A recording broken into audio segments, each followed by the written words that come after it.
Ember Witch. Book 1. The Lich. Volume 1. Black Tragedy. Chapter 3. Half-Blood. October 21st to December 21st, 458 BME. Fragment 20. Family. Neela stepped out of the hot spring just as Hana opened the door. Hana instinctively turned around and Neela laughed. Are you that afraid of seeing someone naked, or are you trying to be courteous? Neela asked and walked over to her towel and began drying off. I'm sorry to interrupt. I wasn't aware you were in here. I don't mind nudity, but after my last encounter with Vera I haven't been interested in seeing anyone besides for myself. Hana replied as she turned back around. Vera never told me exactly what happened between you two. Would it be too much to ask if I wanted to know? Neela asked. Hana shook her head. Of course not.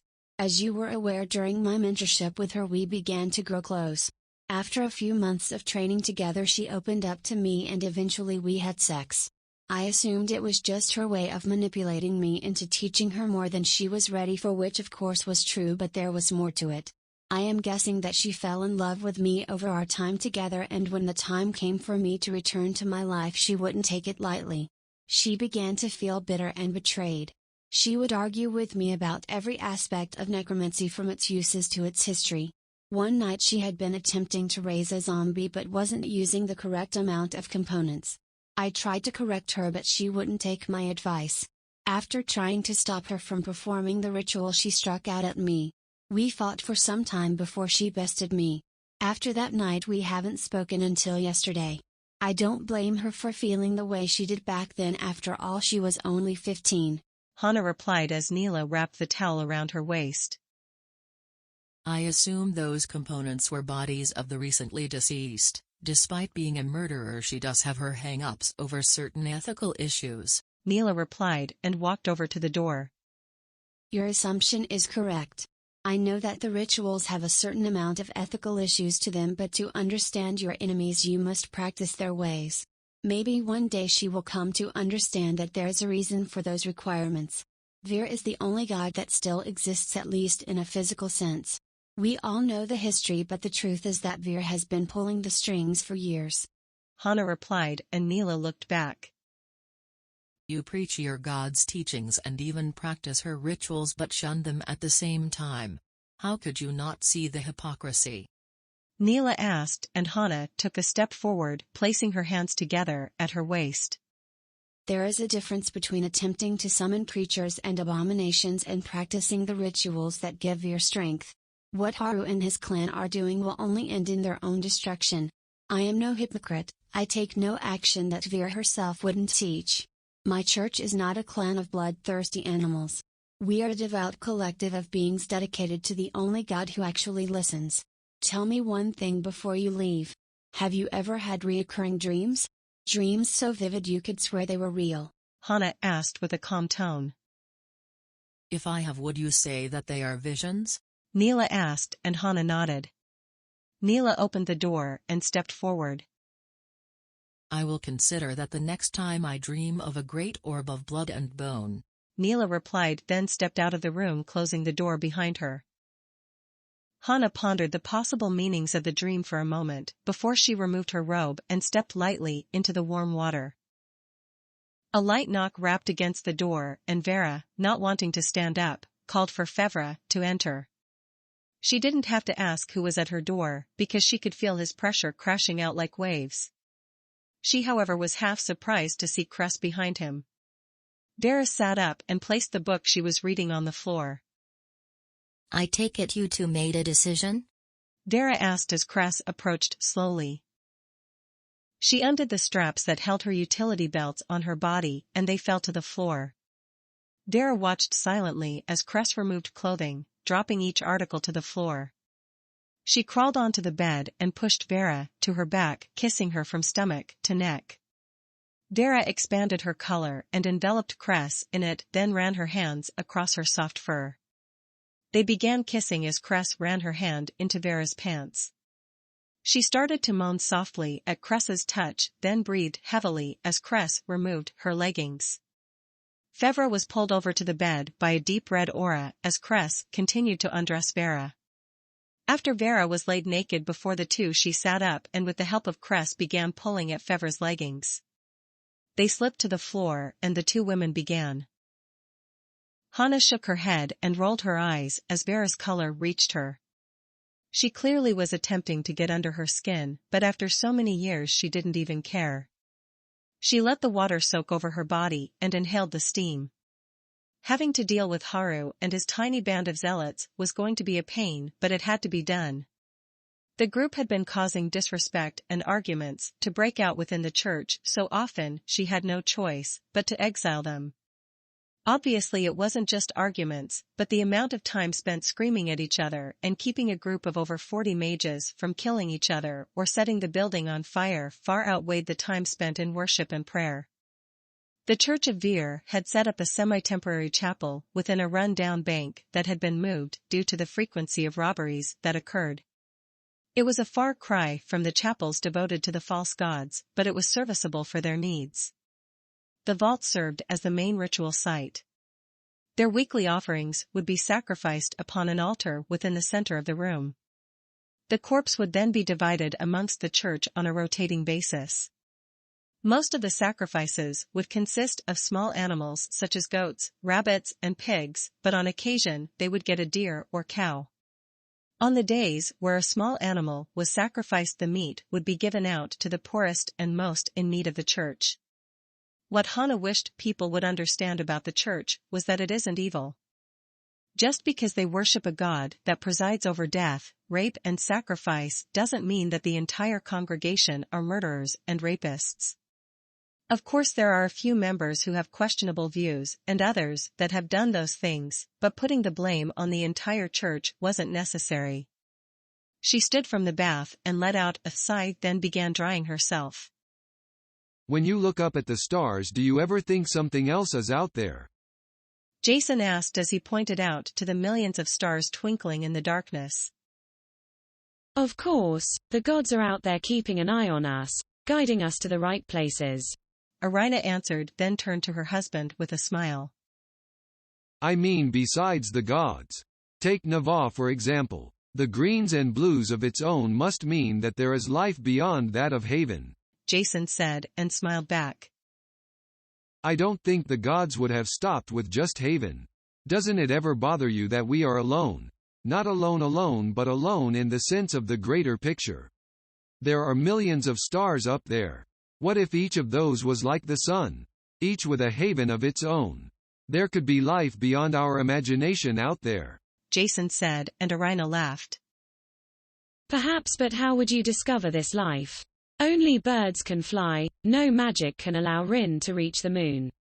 I don't think we were meant to know what is out there. It is too vast and unknowable for any Rin to understand. Irina replied after a moment. The cold winter air biting at her cheeks. I think it's time to get inside. I don't want to catch a fever, she said and stood up. She reached her hand out and pulled Jason to his feet.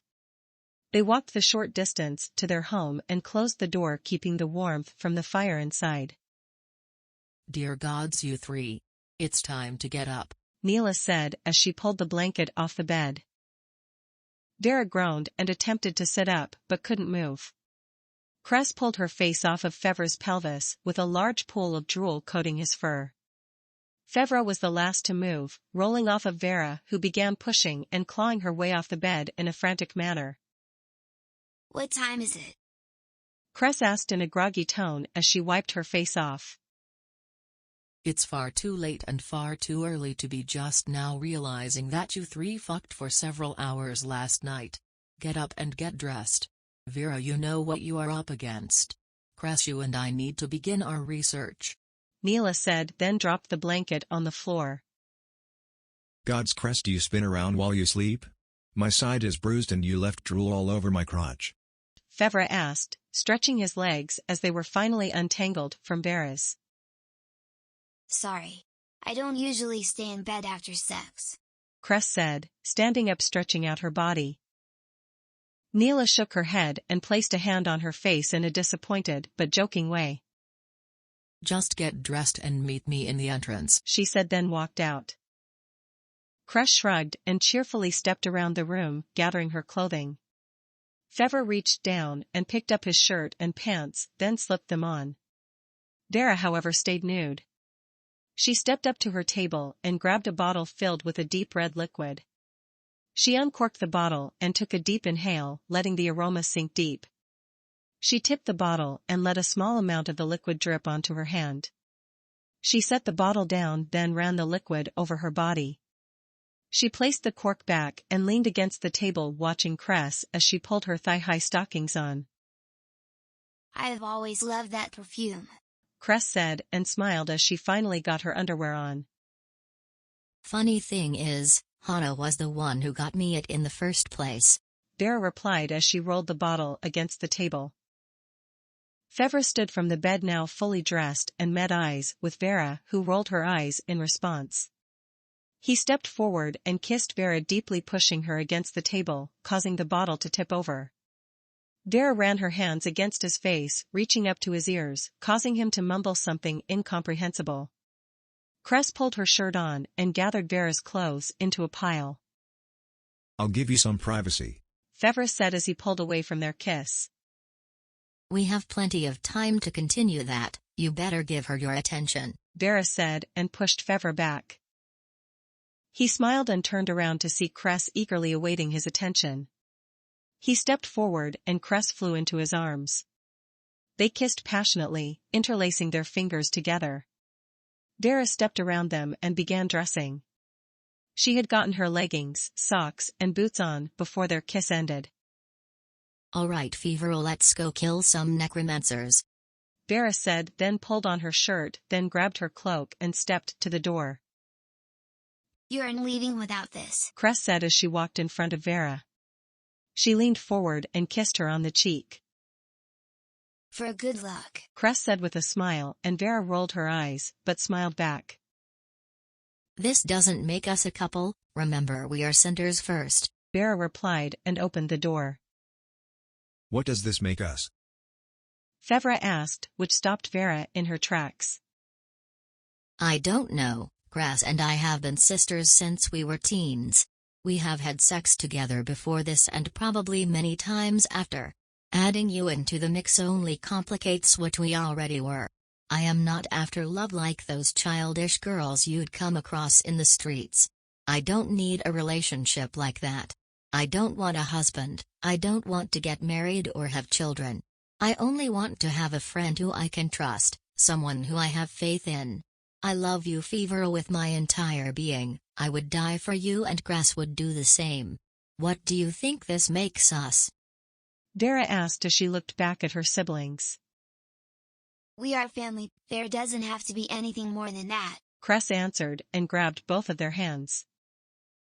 Family, Fevra said as he gripped his sister's hands. They stepped out of the room together, now understanding exactly what their relationship would be. I have already packed your bags for the trip. It shouldn't take longer than a month to reach Shinrin Keep. There you will eliminate every necromancer, only keeping one alive to question. They are novice mages, so you shouldn't run into any issues in your mission. Keep your head up while at their ritual sites, as any information you can gather about their true intentions will give us the advantage, Neela said as she paced before the three hunters. Vera and Fevra, dressed in their skin-tight Cynders attire, stood together, listening intently to their sister's instructions. Hana, still donned in her black priestess robe and occult shoulder cape, stood less intensely but paid attention to Neela. Cress and I will keep in contact. Send an owl the moment you have completed your mission.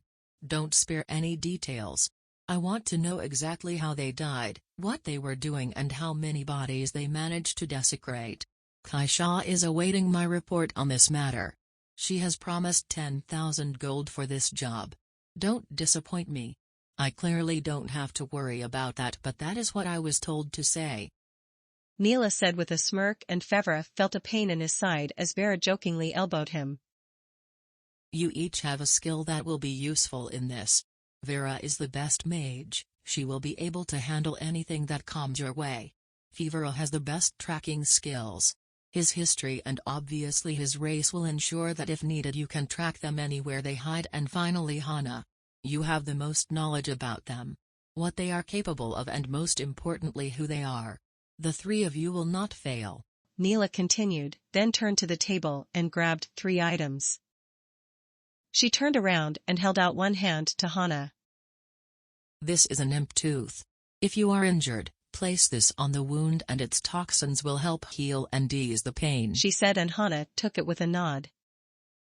She turned to Vera and extended her hand once again. This is my binding gem. The next time you use a soul spell, focus your energy through it. Instead of rendering you unconscious, it will minimize the damage done to your soul, Neela said and let the diamond necklace dangle before her.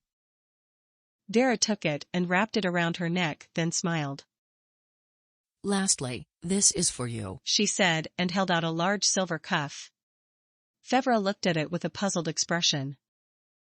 What is it? He asked as he picked it up. It's not a replacement, but it should help you cast with your right arm again, Neela replied and watched as Fevra put it on. Thank you, Neela, Fevra said and bowed to her. If there are no questions you best be on your way. Good hunting, Neela said and bowed to all 3 of them. Vera and Fevra bowed back, but Hana simply nodded.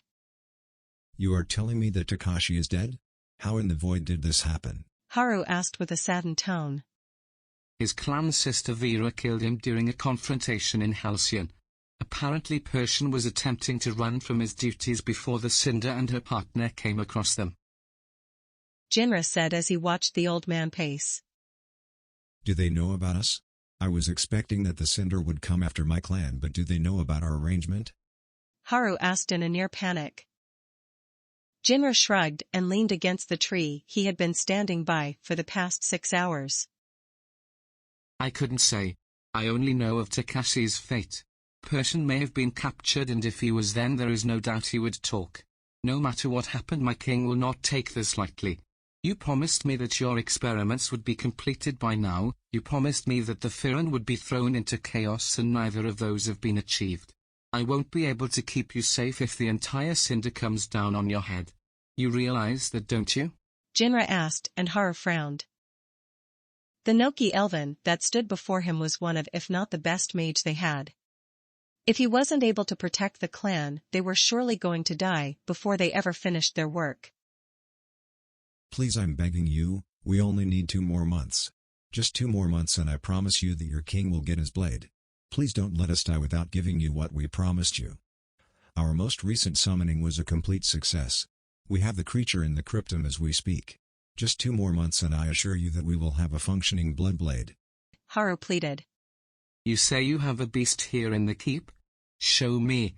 If this creature is what you claimed it would be, I will give you these 2 months. Jinra said, and Haru nodded, walking quickly around him.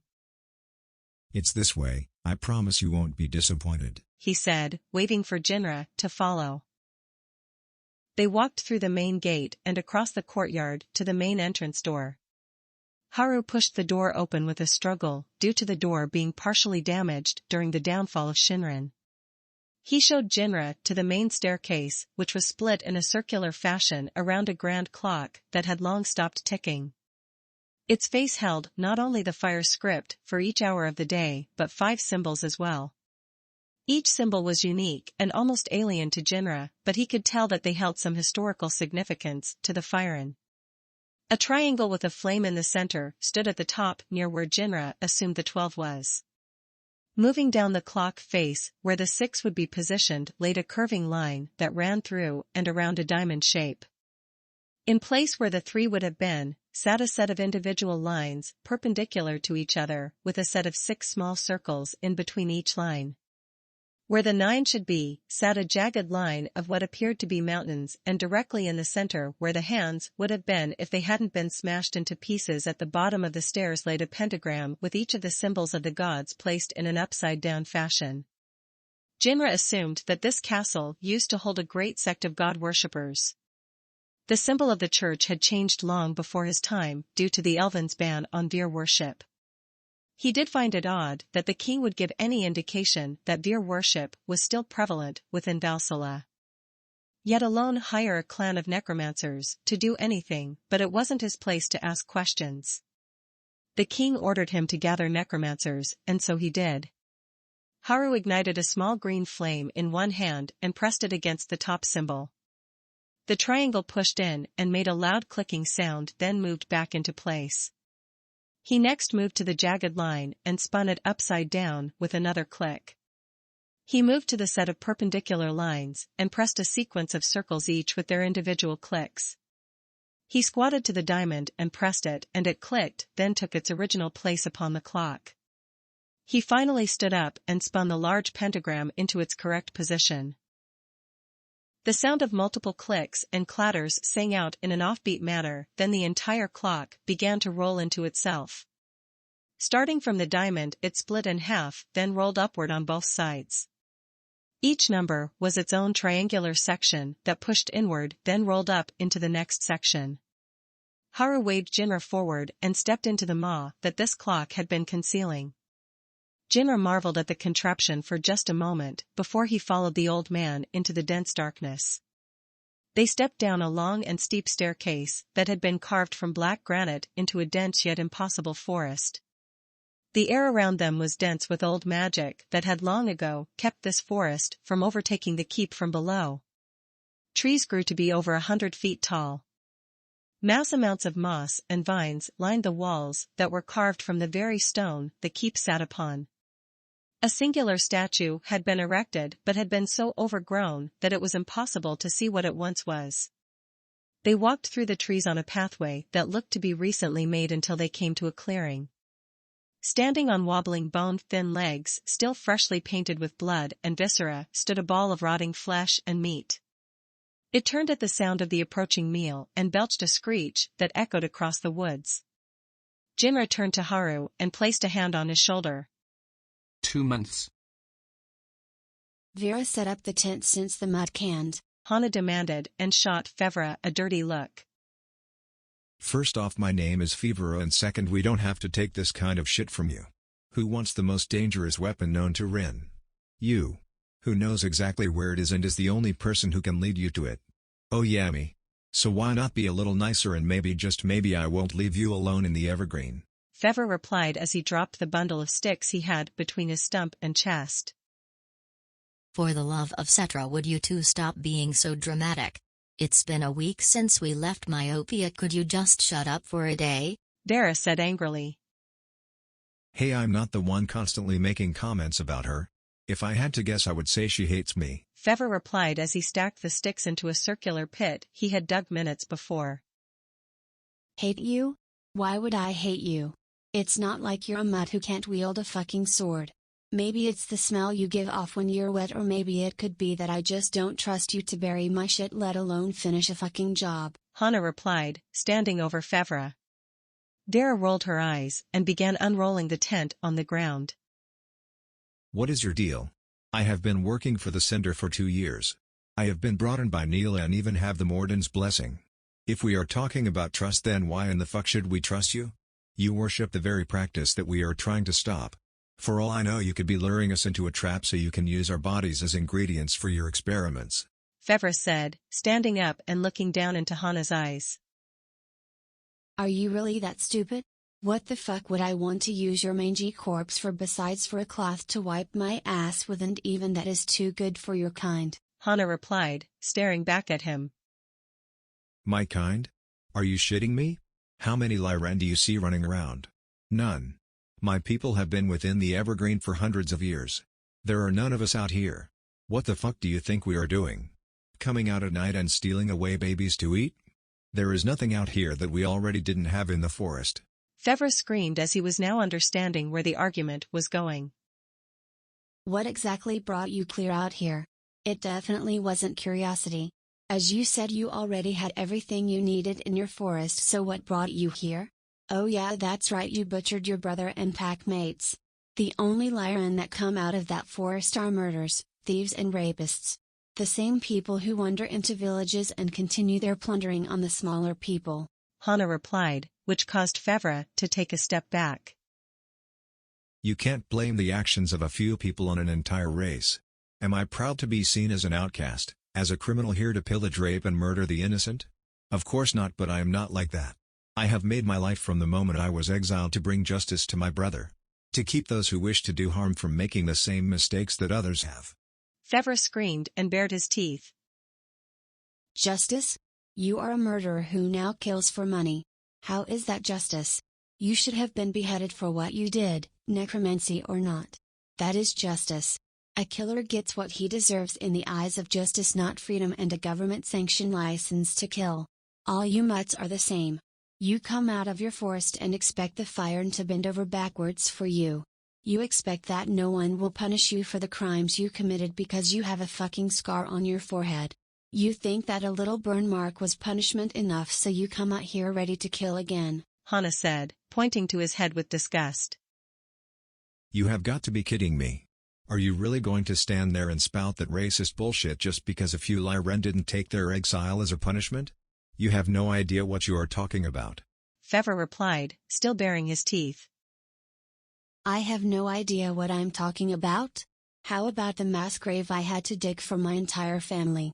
My mother, father, 4 sisters and my second brother all dead at the hands of a mutt. Do you really believe that I would forgive your kind so easily after they stole everything from me? Hana said as she began to tear up. Fevra stepped back and looked to the ground, not knowing what to say. The only family I have left is Jiro. I was the only one who was born with color. The only one who could have stopped them from dying, and instead of being there to do something about it, I was off learning everything I could to prevent that exact thing from happening. Everything that I learned was useless in that moment. I have nothing but hatred for the Lyran. I am only helping you on this job because I want the Black Blade. You cannot understand how it feels to taste the ashes of your life that was stolen from you. Hana said as tears streamed down her face. I'm so sorry, Hana. I can't undo the past. Believe me, I wish I could, but that doesn't mean you have to put your hatred towards my entire race. Please understand that I had nothing to do with it. I murdered my brother. I dream about him almost every night.